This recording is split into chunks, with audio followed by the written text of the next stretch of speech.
Every girl from the time they're 3 years old dreams of wearing that white gown and getting married and living happily ever after. Getting divorced was never something I ever thought about. I don't even think I was exposed to it much. I really had no concept. But when it happened, yes, it turned my world upside down. It was painful. It was difficult. A lot of struggles being a divorced woman and being a single mom, especially in the frum world where so much of our Yiddishkeit surrounds family lifestyle. So that gets turned upside down. Do you daven in the same shul as your ex? Things like that people don't even think about. It literally turns your entire world upside down. Who makes Kiddush Shabbos night? Getting divorced is never simple. It's even more complicated in the Orthodox world for many reasons. Meet Shterny Steinmetz, who had a Chabad upbringing and was a newly divorced mother of 3 trying to weave her life together. She realized that there's a key component missing for children of divorced couples and decided to create the answer for them. You'll hear about it, about her mixed family now, and of course, one of the most popular YouTube videos in the world, and her Shabbos table with Peter Santinello and Shlomi Zayas. This episode is powered by Shulspace, the brilliant idea that Bipping created. Of course, Twillory, the best shirts and suits for you. Sort to Shekel, a really smart way to help soldiers and civilians in Israel. And US Mobile, the easiest way to save monthly on your phone bill and have better coverage. This episode is in memory of Shimon David ben Yaakov Shlema and Miriam Sarah bas Yaakov Moshe. Here we go. I'm Yaakov Langer, and you're listening to Inspiration for the Nation. I grew up in California. My parents are Chabad Shluchim in Santa Monica, California. I'm the oldest of 9 children. Grew up regular Chabad, Shlucha's daughter lifestyle. And then went off. I got married. My marriage lasted about 5 years. I was quickly divorced after 5 years with 3 children under the age of 5. And that's how my journey kind of began. I don't think anyone ever plans to become someone who gets divorced. Did in that way rock your world?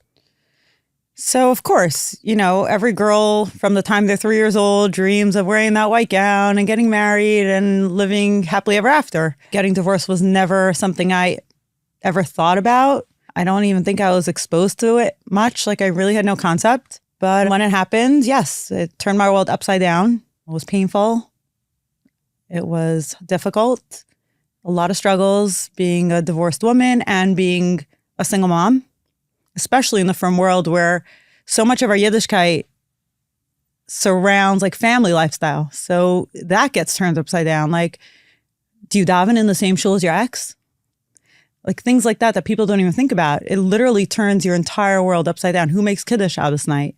Who takes your son to shul? Literally our entire lives revolve around family infrastructure. So being divorced you need to reframe that and rethink about how you're going to stay within, your religious circles and with it still staying from and reinventing what your family will look like. So yes, it turned my life upside down, but in hindsight, they say what doesn't break you makes you stronger. I never want to say that on anyone else, but for me, it was exactly that. Did you find that you became a different person after it? It's a good question. It definitely changed my perspective on life. I was always a tough girl, a fighter.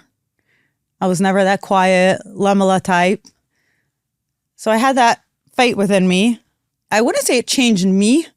It changed my perspective and my view on the world, on Yiddishkeit, on what I wanted for my future. And it changed what my goals were. Could you explain what shifted and okay, now what did your goals become? Right. So I think when I got married, I was like everyone else. My goal was to raise my family and to lead a regular, from fun lifestyle. Sure. And then divorce hit. And you think what's your real purpose? After you get over the hump and you get to the other side, you think, okay, now what? Am I just here to go through this struggle and just do my own thing? Or am I here for a bigger purpose? And that's actually what kicked in. A burning desire to make a change, to use my struggle to help others around me, especially others going through the same struggle that I did, that really kicked in. So that's really what changed. Interesting. And I'm particularly, we spoke before, like I don't, it's not like, a struggle that what someone goes through, like it's a solo struggle. There's a whole different party there. So for that reason, like we're purposely not digging in too much to be respectful for everyone and obviously for your kids. But I'm thinking like, was there like a taboo for like, you are now, again, I hate to say it, and I know our conversations surrounding it, but like you're now a divorced woman. Yeah. So I got divorced a lot of years ago already. When I got divorced, there really was no support for a single mom. There was one organization, still exists, Sister to Sister. They're amazing. They were much smaller, and they were the only ones. Yes, being that divorced girl was a thing. It was a stigma. People didn't want to invite us for Shabbos. People looked at me like it was my fault, like I did something wrong. People looked at my kids like they did something wrong, like, oh, we're not inviting them over. She's that divorced girl. And people were scared of me, kind of like they didn't really want me around their family. Now, there were exceptions. I had amazing neighbors. I had amazing, incredible friends that took me in, and I would have not survived without them. But in general, there was a huge stigma. Today, Baruch Hashem, the community has come such a long way. It's actually magnificent to watch. That stigma's still there, but it's way better. Maybe for sad reasons, because the divorce rate has skyrocketed. So there's so much more divorce that people have to contend with. Like, I don't know anyone in my life, and you probably also don't, that doesn't have someone in their family that's divorced. Yeah, for sure. So it's kind of, people kind of had to accept it because it became much more common. It's so interesting. It's like the way you're describing it, and I think that's what it was, and maybe still how people look at it. It's like, it's kind of like this, in quotes, contagious disease. And like people are like, no, we can't even associate because then chas v'shalom, we're going to get it. And like, never, like you just went through the hardest period of your life. And like, that's the last thing you or anyone going through that needs. Yeah. But that's the way it was. Today, really, I think so much has changed. I credit that to a lot of rabbanim and therapists and community leaders who spoke up and, started supporting single parents, not only single moms. Single dads go through this too. And I think the community's really, really grown. And it's really nice to see that. Sadly, divorces happen. And even if it does happen, there's still a support system there for you. And the community can still accept you and embrace you and give you the support you need so that you can get through what not you, but someone can get through what they're going through. And these kids, like the kids, they really are innocent. Like, I understand people try to do the blame game. Like, listen, they got married, they messed up, they're divorced. Like, what do you want from me, right? But what about these kids? They're really innocent. So really including these kids into your community, into your shul, into your school, into your kids' play dates, whatever it is so, so important. Obviously, your kids are definitely, as time goes on, they're getting older, so it could be they're even watching it. And as much as you feel comfortable, could you share what it was like for your kids to go through it? So I'm going to share in little bits because my kids are big. Yeah. And out of respect to them. They were little. And I'm not sure how much of that part of the stigma they really felt because they were so little. I remarried, Baruch Hashem, and I remarried when my kids were still pretty young. My youngest was 5 when I remarried. My oldest was 8 or 9. So my kids were still pretty little. And like I said, I did have community that was kind and included us. I think the most important thing I can say of how my kids were affected was more that family infrastructure. Like, came Shabbos night, our table looked different.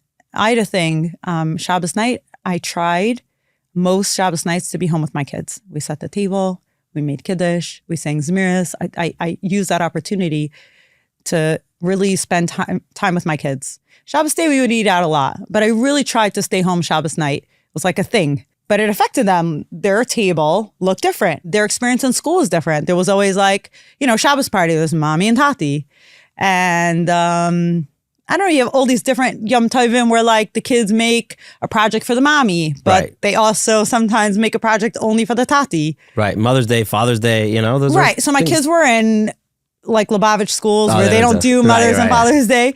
But Lubavitch schools like go by like the Hebrew calendar, like, oh, it's Yud Nisan today. You mean like Jewish people? Yeah, fair. Like how we should I'm a be, snag, right? I'm a snag. I don't actually use that word. Okay, I fine. actually hate that word. I just use it because I want to show that I know a little about Chabad. Right.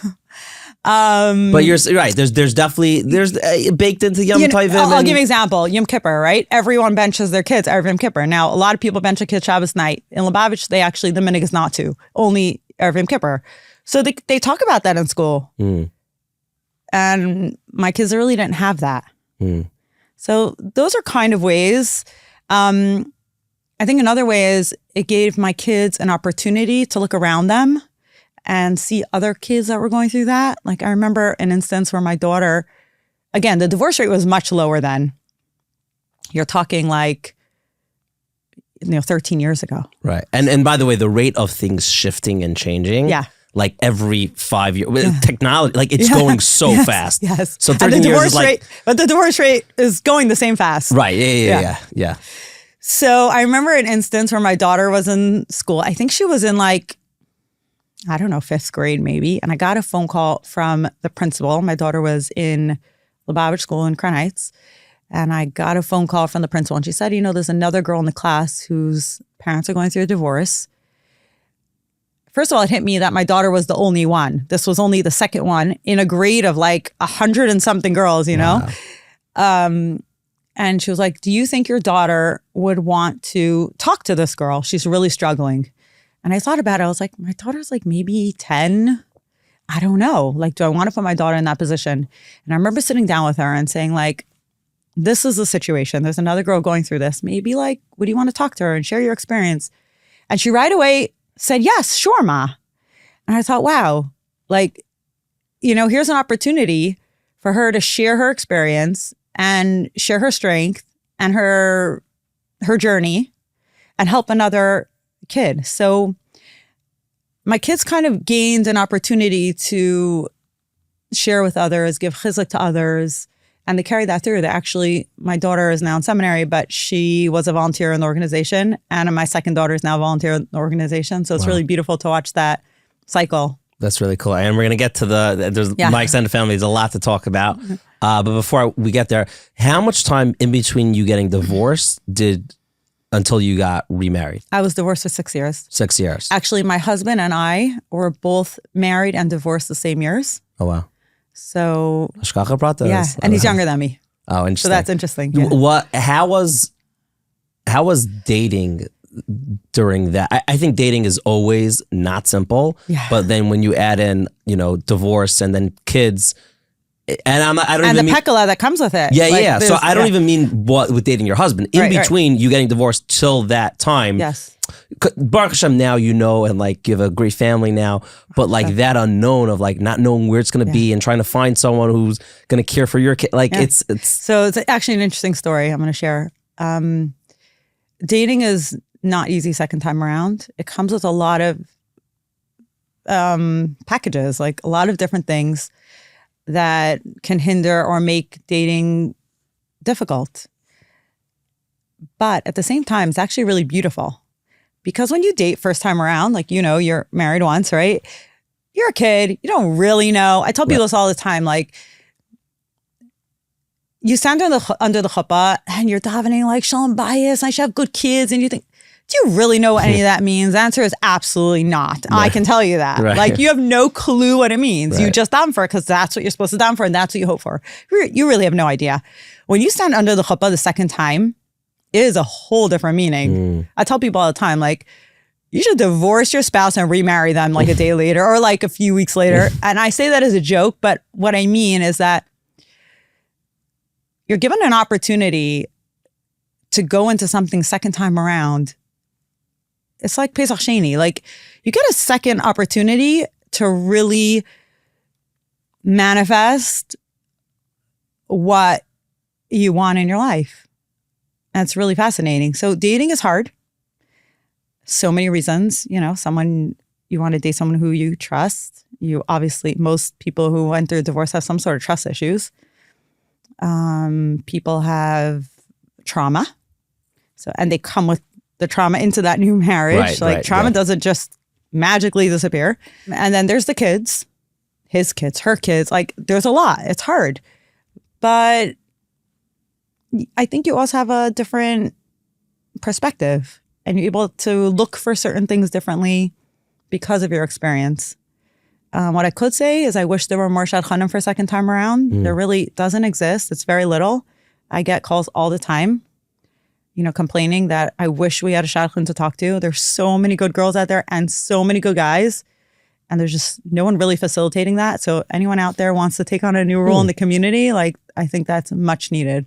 That's really cool. We'll be right back to my conversation with Shterny, but you all know the Jewish world is obsessed with Charles Turret shirts because they're great. But now we all know why Twillory is by far the first choice when it comes to shirts for me and you and all the yeshiva guys out there. Their shirts have this fantastic stretch component. They have this special fabric by the collars and sleeves. It's gray, so it doesn't get ruined with your sweat. We've all seen those shirts that has that yellow line and it's nasty. And if you're like me, they have an incredible array of cool polo shirts and air shirts. Yes, I'm wearing it right now and I love it. White, blue, black, green, all the colors of the rainbow. If it's your first time buying, you could use the code word INSPIRE to get $18 off your purchase of $139 or more. It's time to look and feel fresh. Go to Twillory.com and tell Charlie Turwet you're sorry. You don't have to actually tell him you're sorry, but that's okay. Now, the Jewish world changed on October 7th. We've witnessed unimaginable destruction and hate. But as Mr. Rogers' mother wisely said, look for the helpers. Sword to Shekel is one of the most beautiful organizations I've seen emerge from this tragedy. If you've wanted to support soldiers, help struggling businesses impacted by the war, or strengthen Israel's economy, here's how. Sword to Shekel purchases goods and services from local businesses and gifts them to brave IDF soldiers defending our homeland. Every dollar you donate does double duty, supporting a restaurant, art shop, inn, grill company, and so many more, while also giving an IDF soldier a well-deserved meal, painting, simmer, or grill for absolutely free. It's a true win-win. Here's a better look into what they do. Recently, I was in the shuk giving out envelopes with coupons in them, and I walked up to a couple. I saw the husband had a gun on him, and so I assumed that he was in Miluim, or at least a soldier of some sort. And I walked up to them and handed them an envelope. And I said, here, these are for you. These are a couple coupons to some restaurants in the area. Shabbat Shalom. Have an amazing day. Thank you for everything that you do. And I walked away. And that was it. Maybe 5 seconds later, I felt a tap on my shoulder. The wife came up to me and she was just crying. And she said, thank you so much. You have no idea how much this means to me that just this random stranger walking through the streets of Jerusalem chose to come up to us, who we've been going through this emotional roller coaster for the past 6 months, and just hand me this gift, and it felt really amazing. So thank you. And she gave me a big hug, and we wished each other joy and peace, and it felt really good. Now is the time to help Hashem's children. Open your hearts, make a difference today. It's Elul now, and we need as much zchusim, but also just practically, the people of Israel need our help. We see how hard it's been for our brothers and sisters, especially in the last few weeks. Let's band together and help them. Visit swordtoshekel.org. That's SWORD, the number 2, SHEKEL.org to contribute and show your support. Now back to this week's episode. When you were dating, were you looking for, and so obviously a personal question, were you looking for someone who was never married? Were you looking for someone who's divorced? Were you looking for a widow? Right. I was looking for someone that definitely was married before. I would have never married someone that was not married before. And it had to be someone with children. Whether or not they were divorced or widowed didn't matter to me. But someone married with children was super important to me. Why did you want someone like that? Because I had children, and I think, while I do know people that married people second time around that didn't have children and they had a child or vice versa, for me, it was really important that I wasn't teaching someone how to parent. And I felt like there was so much going into getting married a second time around that wasn't something that I was prepared to do. Just wanted someone who knew what it was like to be a parent and knew the struggles of raising a child alone. I wanted to share that with somebody. Okay, so your husband that you're married to now for many years is not Chabad. So, could you tell us about that fusion? It's funny you say that. If you would ask him, he would tell you he is Chabad. Well, he's by the aisle right now, so maybe he became Chabad. And maybe actually, by heart. And the people that know him would tell you he's probably more Lubavitch than most Lubavitchers you know. You know, it's always that thing. You were just telling me you interviewed a Gieres, right? Yeah, she chose Yiddishkeit. Yeah. Somehow when they choose it, it's always that much stronger. Right. So while my husband wasn't raised Lubavitch, his Lubavitchness has kicked in full force. Wow, okay. And actually, he had a connection to Chabad way before me. First of all, my husband grew up Klosenberg. And his family were really into exposing the children to all kinds of rebbes and holy people. So my husband has a memory of actually going to a Lag BaOmer parade by the Lubavitch Rebbe, and his mother, she was very little. And he has a memory of his mother telling him, use your eyes, look at the Rebbe's holy eyes. Don't take your eyes off the Rebbe. Like from a very young age, he went for dollars, kosher bracha. So like he was exposed. Mm-hmm. When he got divorced, he started a Tanya class in his house. He had Chassidish class in his house. So like he was pretty connected before me. Mm-hmm. So yes, but he does come from a Chassidish background. And then people always ask me like, what did you have to change to marry a Chassidish guy? And I said, nothing. When you have mutual respect and you kind of figure out how you want to raise your family in your house, you don't, again, people choose to change things. That's fine. I've chosen to take on certain of my husband's minhagim, and my husband has chosen to take on as a family unit some of my minhagim, and that's fine. But to feel like I have to change something, that wasn't for me. And do you think that's good advice for just marriage in general? I think his first marriages are a little bit different. I think in general, people try to marry people with similar backgrounds to them. I'm not a shadchan. I'm no pro. I don't know. In general, I think we would have less of a shidduch crisis if we were all a little bit more open. I have a friend that swore over her dead body she's not marrying a Chassidish guy. Like, she was much older. Let me tell you something. She's married to a guy that wears a shaimal today. You know, and she got married much older, but she had this thing. I think like sometimes we get caught up on things, and I'm not saying Messiah is not important. Messiah is important. Minhag is important. Like those are all super important things. But you can be a little bit open. Mm-hmm. I think when you have a mutual respect, you know, there's a way to make it work. So am I telling every 18-year-old to go, every 18-year-old Litvish girl to go marry a 20-year-old Chassidish guy? No, I don't think that makes sense. But, you know, sometimes when your shidduch didn't come along exactly when you wanted it, I think it's okay to be a little bit open-minded. We're going to get to your videos with Peter Santinello and Shlomi Zion's, like the most viral Jewish videos on YouTube. But before we get there, definitely want to spend a nice amount of time on my extended family. Like, at what point were you like, okay, this needs to be a thing? And then like, let's get into it of like exactly what it is. Okay. So we live in an amazing community. Our From Jewish community is phenomenal. If you actually just stop for 1 second to think about every organization that exists in this community, it's mind-boggling. It's fascinating. There's nothing like you could need a wedding gown. There's a gamach. Chas v'shalom, a child is sick. There's 10 organizations. I mean, there's literally everything. I just found out there's a baby furniture gamach. Like if you have a child and you can't afford to buy a swing, they bring you on. Wow. I remember in COVID, people were bringing in all kinds of machinery.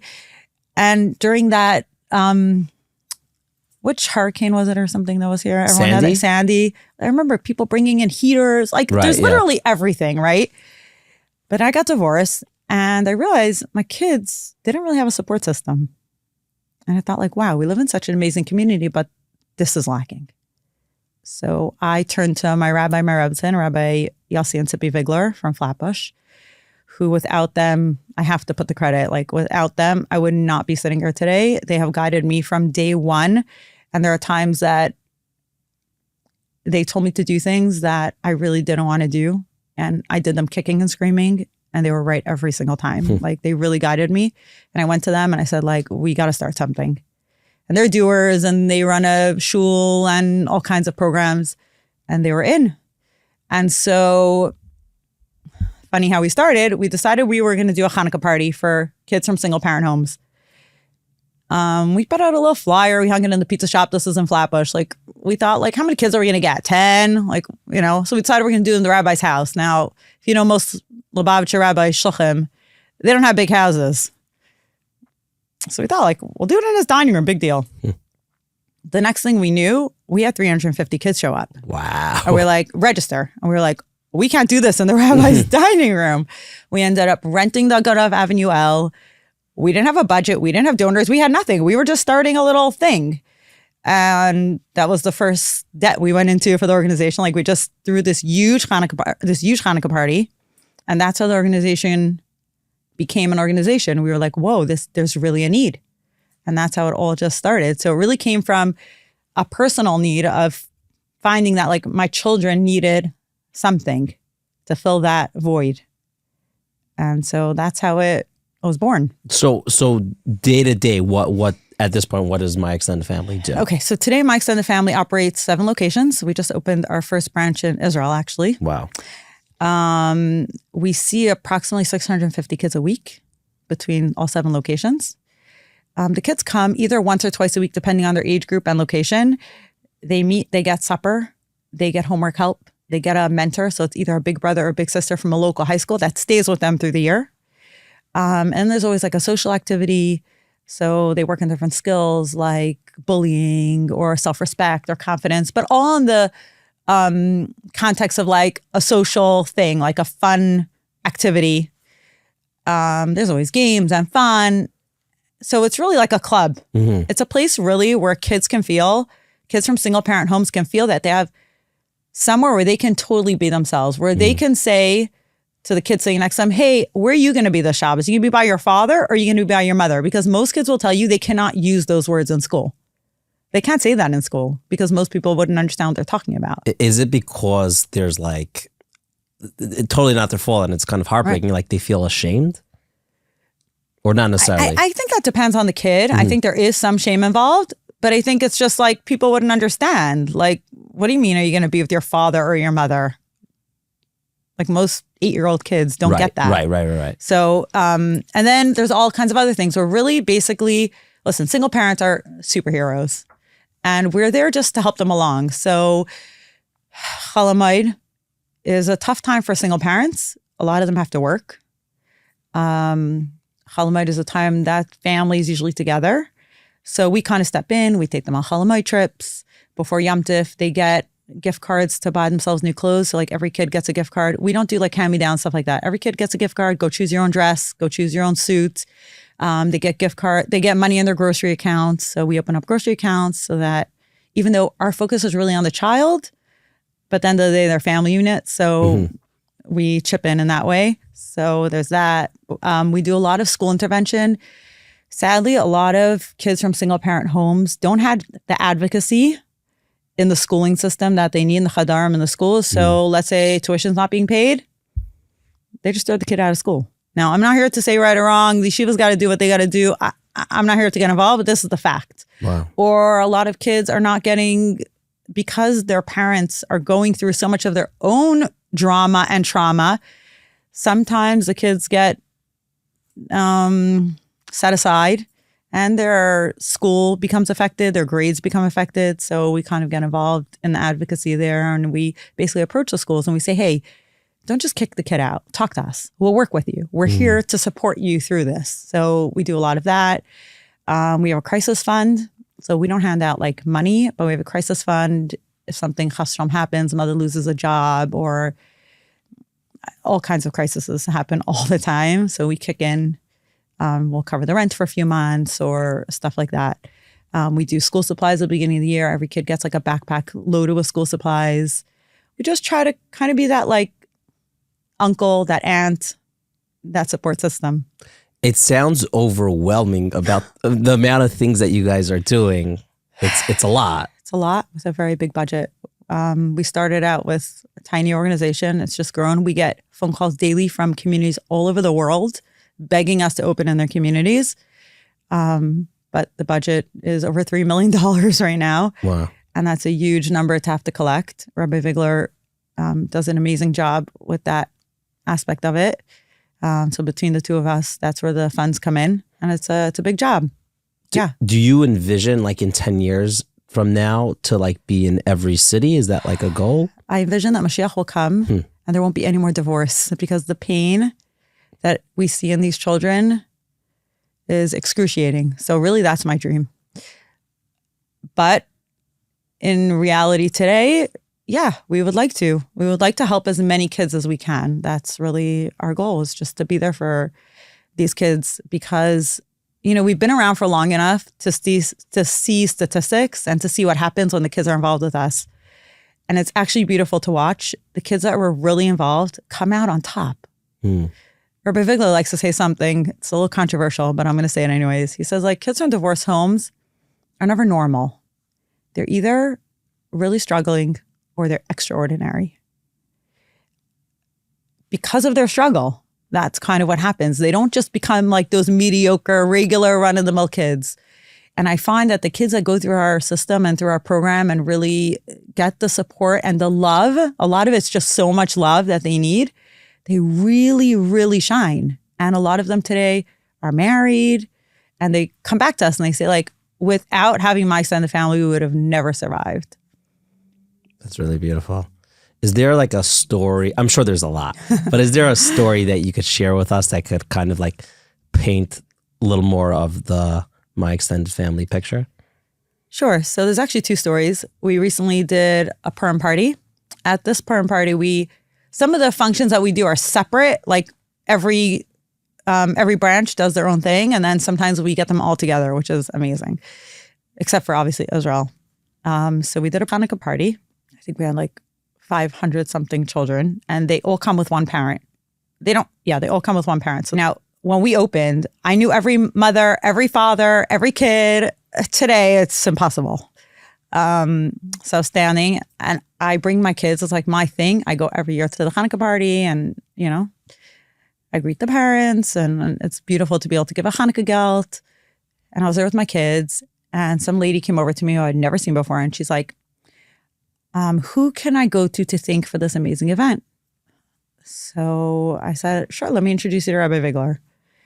And I brought her over to Rabbi Vigler, and she starts crying, like tears, like running down her face. She must have been like in her late 40s. I finally like got her calm to be able to talk. And she tells me, I have 9 children, Hashem. And my husband just picked up and left one day. She already has like 2 Chassidish backgrounds. She has, I think, 2 or 3 married kids, and the rest not married at home. She's like, I never worked a day in my life. I raised my children. And all of a sudden I turn around and like everything's pulled out from under me. I don't have an income. My husband's not around. He totally just left. Like, what do I do? And then I heard about my extended family, and I registered my kids. And she says, it's the one night a week I know my kids are not eating cereal milk. It's the one night a week I know my kids are doing their homework. It's the one night a week I know my kids will be happy. They will come home with a smile. And she just was crying and so grateful. I think she was crying from pain, but also from so much hakar satayv. Like, and when you're in an organization and like you're involved in the higher ups of the organization, I don't want to say you lose touch, because you can't lose touch. It's in your face every day. But you're not pained I should speak for myself. I'm not pained every day. But then something like this happens and you're like, wow, like this is the reason that we kill ourselves to raise that money, or this is the reason that we're invested. It's because we make such a difference. And that story, I think, will stay with me for a very, very long time. It's really beautiful. And you said 2 stories. Oh, okay. What's the other story? We just did a really small fundraiser for our top tier donors. Did a small night, a reserve cot. It was just 30 guys. Raised a lot of money, Baruch Hashem. And we brought in to speak a boy who's now, I think, 19 or 20. And he was a member of my extended family. His parents were divorced. And he came in to speak.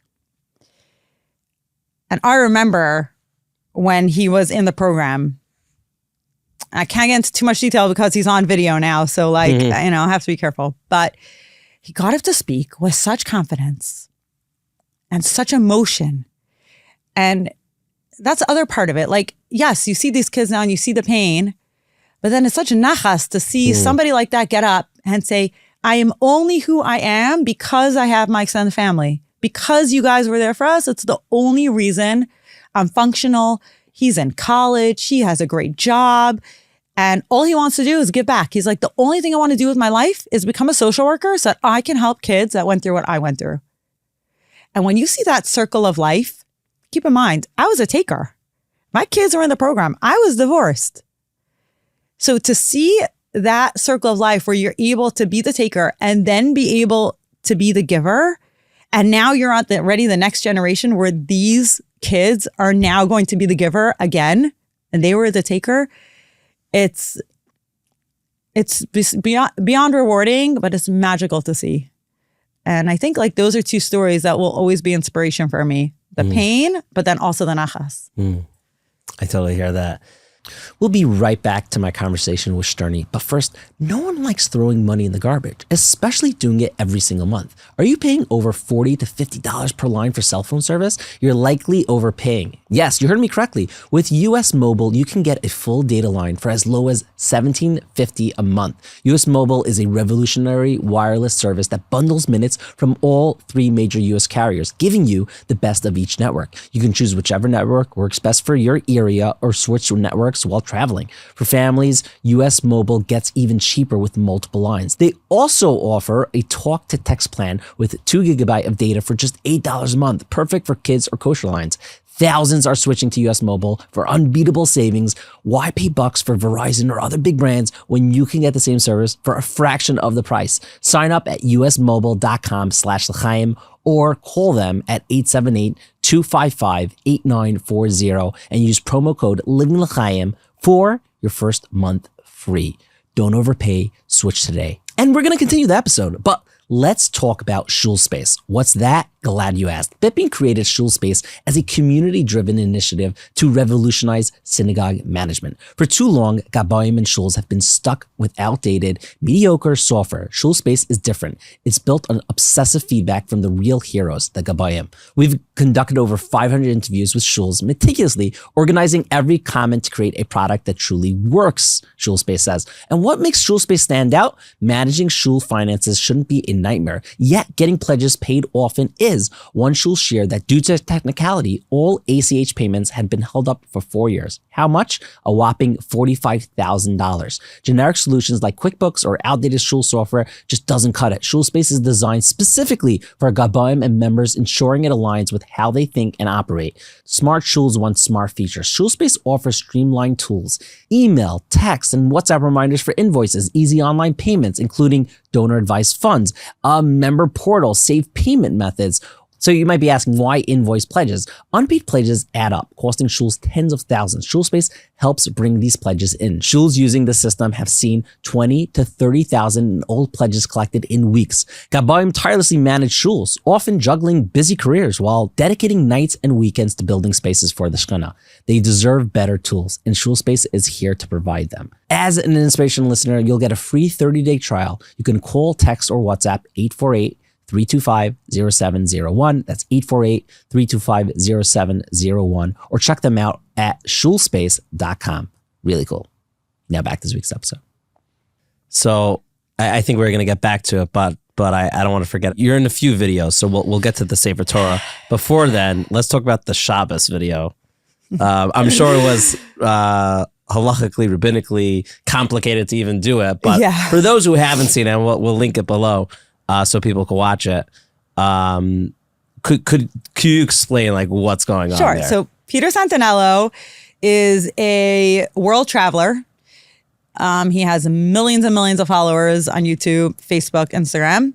And his mission is to bring cultures together. So like basically to bring cultures to the world that you don't get exposure to and show them on YouTube so that people understand them better. He's trying to make a better world where people are more understanding and kind to each other instead of being like, oh, who are those weirdos? Right.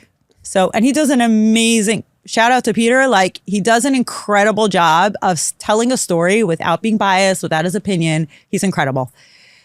Anyway, so that's what he does. Now, one day I get a phone call from a good friend, Shterny Steinmetz, who a lot of you know, Yeah, I'm the sure. best, the Yes, best. so Shlomi is a good friend. His wife, Mushki, we're good friends. And he calls up. He's like, I have this great idea. I'm doing this series about Orthodox Judaism with Peter Sentinel. I'm like, who's Peter Sentinello? And why are you calling me?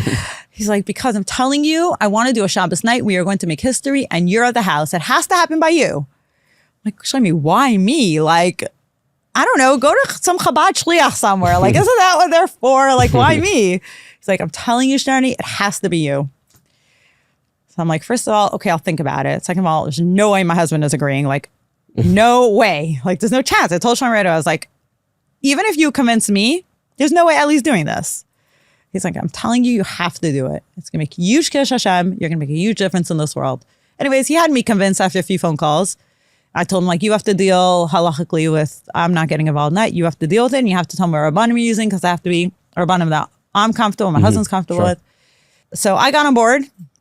He got the halachic clearance, but my husband was still not on board. He was no chance.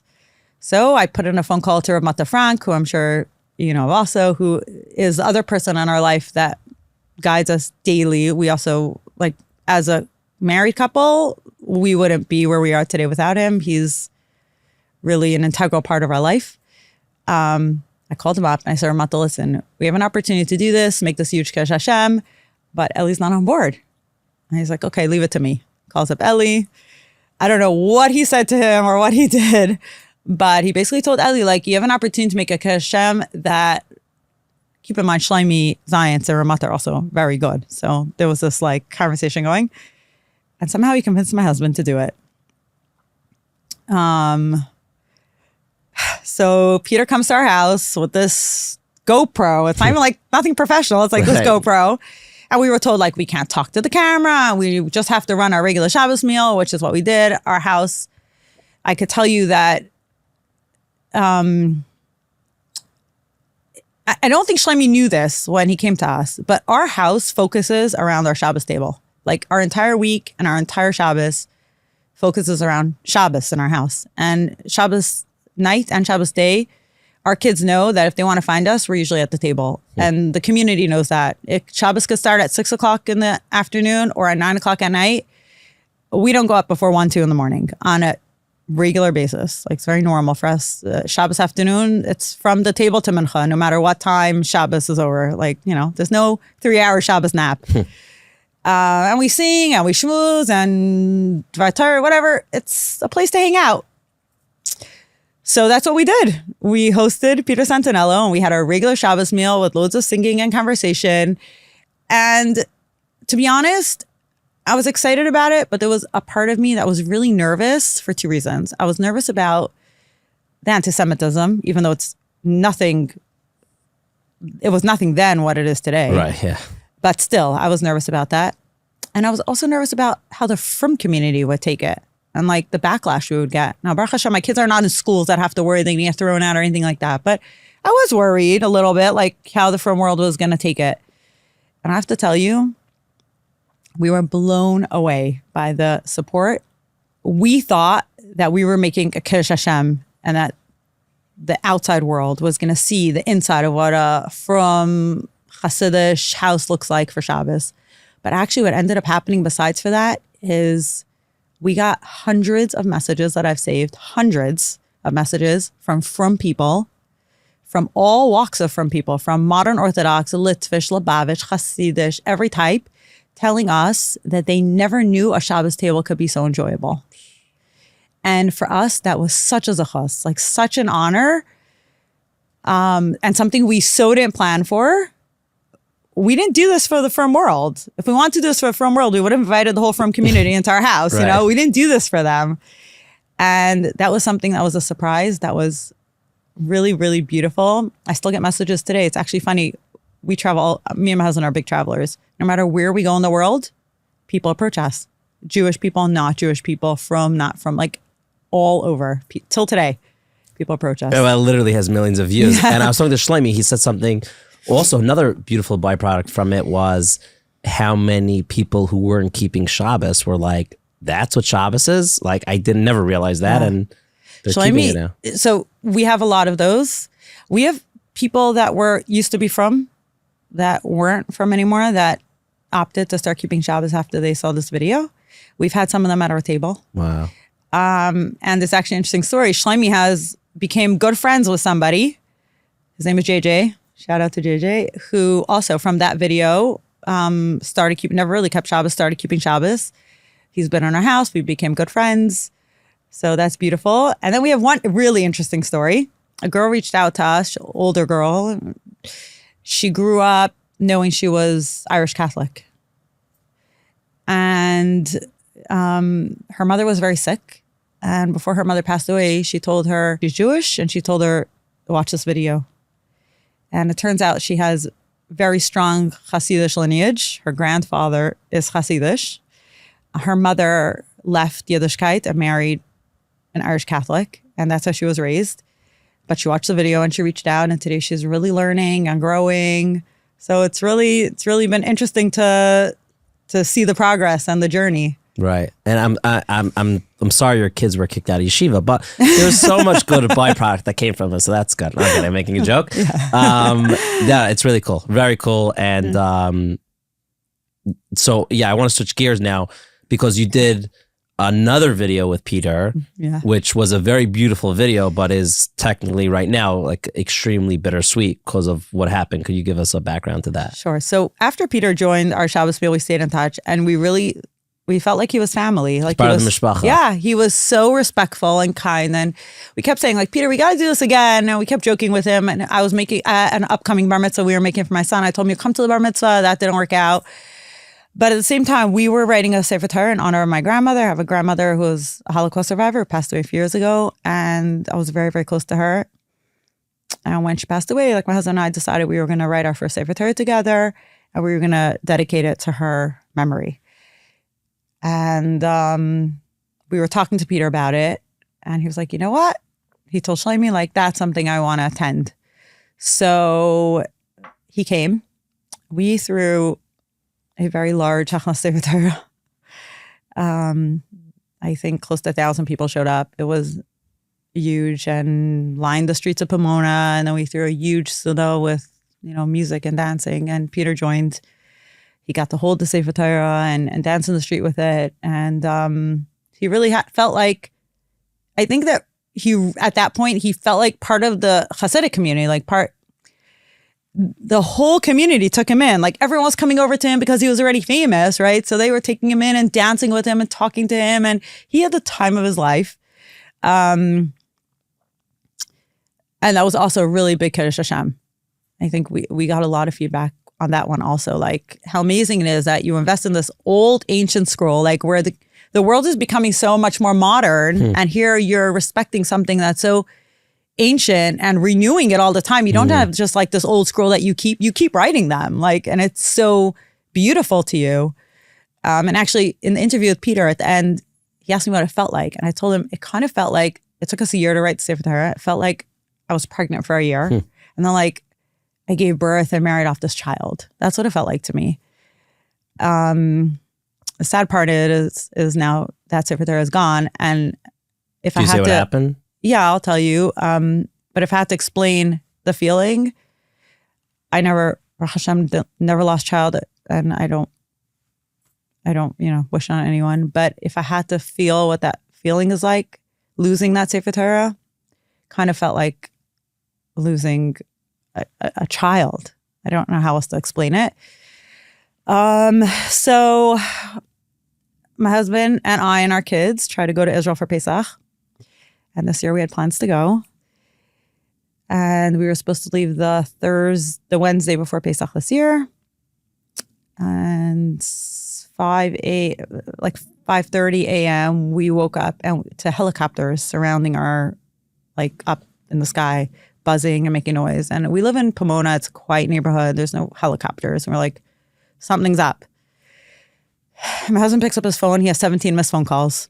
I'm like, hey, something's going on. He picks up the phone, and it's Naftali Maris, our friend who basically runs our shul. And he says, the shul is burning. Now, this shul is a very special shul. It's not your regular shul. It's hard to even talk about. So we live in Pomona, and Pomona is large. And I think just on our side of town, there's like 7 or 8 shuls. Our shul, if I may say so, is very unique. It's a small shul, but it's home to many people from many different walks of life. A lot of people who wouldn't have where else to go. It's not really a shul. It was really people's home. And the more feedback that we hear now that the shul is gone, we hear how much it meant to people. There are people that are not going to shul because the shul doesn't exist anymore. Mm. So we started the shul. We're 3 families that really started the shul from ground up about when we moved into Pomona, so like 6 years ago. We bought a house 3 years ago. It was actually Dr. Zelenko's house. We bought it off of him. Fun fact. Good. Yeah, fun fact. Bulletproof windows because he was scared of, he had his life on the line, right. Like death threats. So yeah, he definitely had. So we bought the house from him when he was still alive. And we made it into shul, put in a mikvah, men's mikvah. We were in the process of putting in a women's mikvah now. The shul is a place that was based on tzedakah. Didn't matter if you have money or you didn't have money, you gave tzedakah in that shul. If you give $1, if you give $100, you give $1,000. When you came into that shul, you gave tzedakah. We had mishalachim every single day lining up, coming into our shul. I'm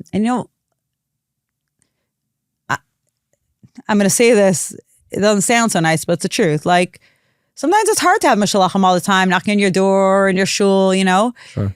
And the beautiful part of the shul was they were thanked for coming. They were treated to breakfast every morning. Mm-hmm. One of the guys in the shul made breakfast every single morning for them and thanked them for coming. And it was a place where people felt that they could come. And millions of dollars in the last 3 years was given out at tzedakah in this tiny little Pomona shul. So it was a really, really special place. So by 6 o'clock that morning, my husband, ran to the shul, and I went a few minutes later, and we just watched the shul burn down. And there was nothing we could do. It was surreal.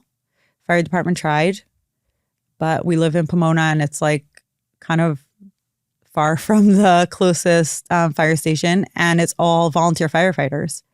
So it's not like when you live in the city. Is it like that here also, volunteer? I think it's volunteer. So when you live like in Brooklyn, the firefighters are there in like 3 seconds because they're in the firehouse and they just wait for a call. Right. But in Pomona, or I guess like here.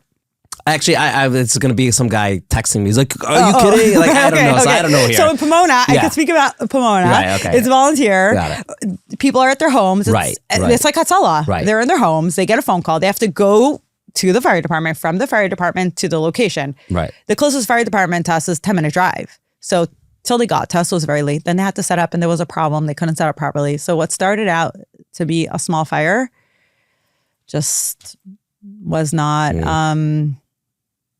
salvageable. So we stood there watching the shul burn down. I actually have pictures standing there watching the shul burn to the ground. And the whole time, all we could think of is like our Sefer Torah in there. Now, we had 3 Sefer Torah in the shul. One was this one that we wrote, that we dedicated when Peter came. The other one was we salvaged a Sefer Torah that survived the Holocaust. And we refurbished it and had it rewritten, like fixed up and made kosher. And then we did a Sefer Torah for it, and we brought it into the shul. And the third one was written by friends and the people that run the shul, the Marises, Naftali and Rachel Maris, and it was only a year old. They had just dedicated a year ago. Oh, man. So it's 3 basically new Sefer Torah. And we're standing there, and the only thing we could think of was like, our Sefer Torah is like our baby, and there's nothing we could do. It was in a safe, but the safes are usually fire rated for only like 60 or 90 minutes, and this fire burned for way longer, and it's not waterproof. So what happened was the basement, the floor of the shul fell from the fire, and the whole safe, the Chassidish, fell into the basement. And then there was gallons of water being poured on it. So we knew that, we were hoping that they would be salvageable, but we kind of knew that it was either burned or waterlogged. Now, we had a flight to catch. And it was very, very painful and very difficult to walk away without knowing what happened to the Sefer Torah. We only found out once we were on the plane. They had to call in a special unit with Chaver Kadisha to pull a crane out with the Sefer Torah. And when they pulled the safe out, it was like gallons of water coming out. It's like we knew. They pulled those Sefer Torah out, and there was nothing left. It was very painful not to be there, and extremely painful to see the pictures of like these brand new Sefer Torah totally destroyed, like not salvageable. Where do you guys go from here? So we're going to rebuild the shul because we don't have a choice. The shul is home for people. It's literally, I can't explain it. People that are watching, eventually will watch this, will have been in our shul, and they'll comment and they'll tell you, the shul is something special. We're going to rebuild. It's not a choice, but it's going to take time, and it'll be a process, and we'll build bigger and better, l'shem seferas, because that's what Hashem wants from us. But it's extremely, I'm not going to take away from the pain and the grieving. And, my husband got up every single morning at 6 a.m. and took his stuff to go to the mikvah. And now he's like, where am I going? So we're very lucky that another shul in the community took us in and gave us space in their shul, and we're staying there for now. But, it's not our home. Right. So we will build. But I want to tell you something, actually, a very interesting story. When we dedicated the Sefer Torah for my grandmother, my husband's friends got together and they made a replica of a Sefer Torah in mini version, like this big, and with a real silver crown, and the mantle was the same material and the same thing, and they wrote on it, and it was beautiful. And my son, my 5-year-old Nachi, took it with him on Simchas Torah to shul. Basically, they put it in a case. It's like a souvenir. Your Torah is in the shul, so here's a souvenir to keep in your house. And my son decided, he's 5 years old, he took the Sefer Torah to shul on Simchas Torah. And that's what did a whole Simchas Torah. When Simchas Torah was over, he decided he's putting in there and Kaddish the rest of the Sefer Torah. And it stayed there next to the other one. So it's like this, it's blue, the Sefer Torah. It's like this big blue one and then this miniature. And every Shabbos, they would take out the Sefer Torah, he would take his Sefer Torah out, and then he would put it back, and he was busy with it. He's a 5-year-old boy. And when this all happened, all he kept thinking about was his Sefer Torah, his Sefer Torah. Now, we didn't know how to tell him, there's no chance, Shefela, that the Sefer Torah is around, it's over. But we didn't want to tell him anything. Anyways, on the plane, we got a picture of Chaverim taking out the Sefer Torah of the safe. And they take this little one out and they're arguing. Is it real? Is it not real? Is it real? Is it not real? And we see it's in basically good condition. They took it out. They laid it on our dining room table. We weren't home. We were on plane already. They laid it on the dining room table. And it's fully intact. We have no idea how. The crown is fully intact. The mantle didn't burn. We have no, there's nothing left from any of these Sefer Torah. This is the only thing that survived. We washed it off. It's in our house. And for us, how do I explain this? But I felt like this kid, this my Nachi, our Nachi, this was his hope, This was what he looked forward to. And in a child's eyes, even though Sefer Torah is not real, this was his and it was special to him, and it survived. So I kind of felt the same way when I saw it. Every time I look at it, I feel like a child again. This is hope. This signifies hope, And sitting in our house, it's really beautiful to see that out of everything, I guess Hashem, I don't know, we don't know why Hashem did this. It's hard to fathom, really, really hard. A little bit, I think it was a carbon Pesach. The whole thing went up in flames. Erev Pesach, Right. Feels like that. It's painful. But I guess Hashem wanted to protect the feelings of a child, and he spared him. That's really beautiful. I hear that. Okay, as we wrap up, I just want to finish off with another 1 or 2 questions about my extended family. What would you say to a kid watching this who's going through a hard time because their parents are either getting divorced, just got divorced? I would tell them, first of all, Hashem loves you. It might not feel that way right now, but Hashem loves you. And the community is here for you. My extended family is for sure here for you. And somehow this is going to pass. It's going to pass. It's a stage. It's not forever. You're going to grow up. You're going to evolve. And it's going to get better. There's hope. There's light at the end of the tunnel. There's hope. I think that's so important for kids to know. It's really difficult for kids, especially in messy divorces where sadly they're being used as pawns or whatever. And they're kids in really extreme pain. And I think it's so important to show these kids that there's hope and that the community loves them. And when I say the community loves them, I'm actually speaking to the community. Like, reach out, love these kids. They're in your community. They're on your block. They're in your shul. They're in your kids' classes. Like, it doesn't take much. Invite them for a Shabbos meal. Offer to take the kid to shul. Something, anything. Like, it's such a little thing that can change these kids' lives. So I know you asked me to talk to the child, but I actually want to talk to the community. Sure. There's so many stories. I know for myself, I had a neighbor that just reached out, and like, had they not been there for me, I would have been miserable and my kids would have been miserable, but they reached out, even though it wasn't the cool thing to do then. So I'm just saying, like, to the community, we're such good people. We're Rahmanim. Like, don't get caught up in whose fault this is or the stigma. Reach out to these kids because actually you'll save their life. This is real pikuach nefesh, because the kids that don't get this, we see end up on drugs, on the streets, suicide. I don't know if you know this few stories that just happened. Young kid committed suicide over his parents getting divorced. I didn't know it was related to divorce. Yes, this was related to a divorce situation. I know people very close to this child. This was a huge, messy divorce. This is what happens. So you have an opportunity, just like Hatzalah has an opportunity to save people's lives, or so many organizations, you have an opportunity just by a kind word or a smile to really change a kid's life and to save their neshama. Last question. It's a bit of a personal one, Sure. but you could totally make it not personal if you want. What advice would you give to yourself when you were at that hardest, kind of loneliest moment, like after your divorce, going through it? Yeah. What advice would you give to yourself? I wish I had the strength then to know what I know now, but that's always like that, you know? Yeah. I wish I would have seen the light.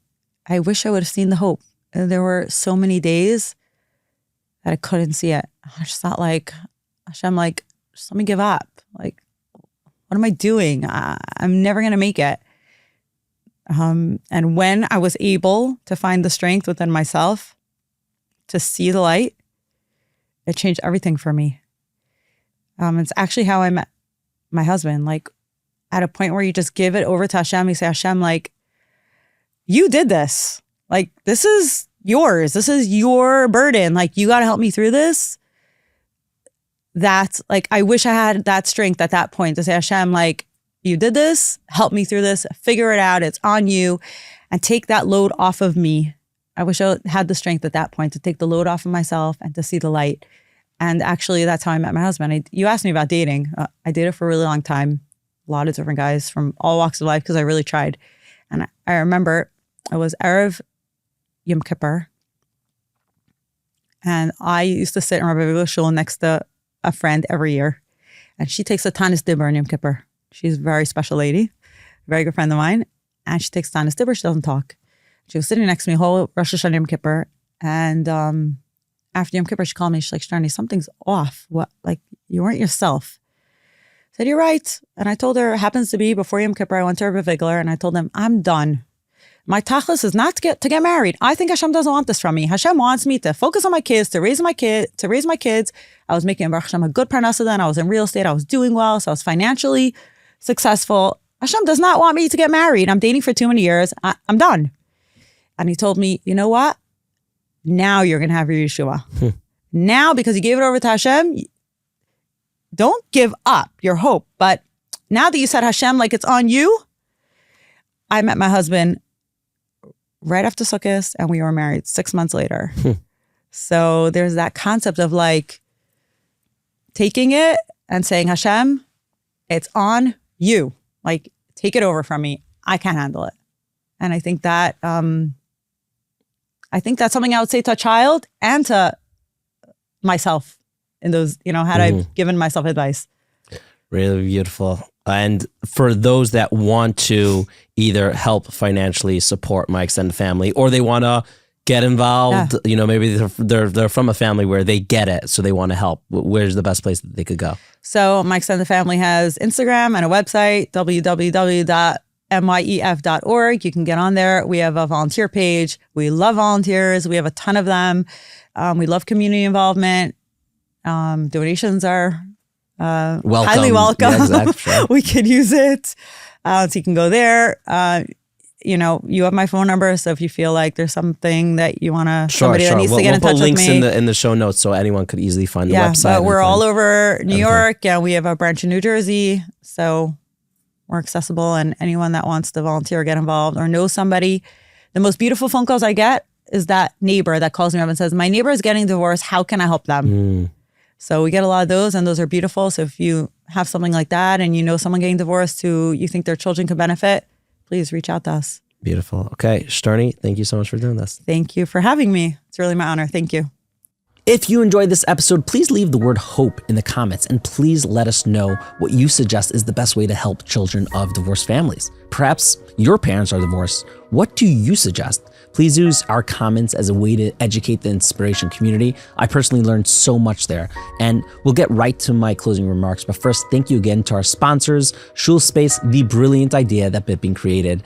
Gotta check them out. Twillory, look amazing in your twills and use code word INSPIRE for $18 off. Soar to Shekel, a really smart way to help soldiers and civilians in Israel. Donate today, please. And US Mobile, use promo code Living L'Chaim for your first month free and get better coverage for a better price. And of course, you can learn more about my extended family via their website and their Instagram, all linked below, and you can see the magic that they bring into this world. And of course, check out Shterny's video about Shabbos with Peter, and it's linked below. Now, Shterny went through a divorce that shook her world, yet what is truly remarkable is how she refused to let it hold her back. She took a step back, assessed the situation, figured out what needed to be done, and moved forward. She got remarried, this time to someone from a different Chassidish. It could have been very complicated, but they made it work for their kids. My extended family is Shterny's baby, and she has shown us that in life, the very things that knock us down often have the potential to lift us up. The truly successful among us are those who use what once tore them down to help others rise. As you navigate your own journey, strive to be like Shterny. You'll face obstacles, challenges, and roadblocks, often bigger than you ever imagined. But remember, don't let them keep you down. Right now, the Jewish people are in a very dark moment. Just last week, 6 holy neshamas who had been held captive in Gaza for 330 days were tragically killed. This has been a devastating blow to the Jewish nation, especially to their families and friends who are already so broken, now even more so. We must remember to stand by them, whether it's through davening, offering financial help, or creating mitzvos in their memory. We must be there for one another. Remember, there is inspiration everywhere, even in the darkest moments. L'chaim. Living L'Chaim.